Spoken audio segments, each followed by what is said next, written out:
，yes， 就是你了。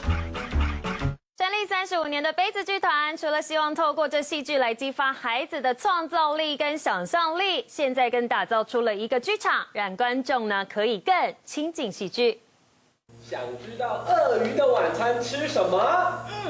你要把你的鼻子碰到我的嘴巴。儿童剧与鳄鱼拔河的小象，内容描述一只短鼻小象与鳄鱼相遇之后发生冲突，没想到鼻子因此变长，最后改变想法，接受全新的自己。演员用活泼的肢体动作，加上用生活物品当作道具，带领观众进入故事情境。就回家亲子可以一起玩。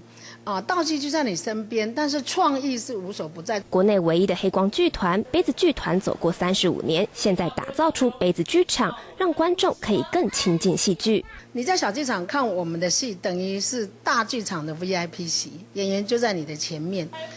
他的那种流动性跟互动性，还有他的专业性呢，全部一览无遗。除了表演，杯子剧场未来也会举办讲座和展览，希望成为台北市民文化交流的空间。记者综合报道。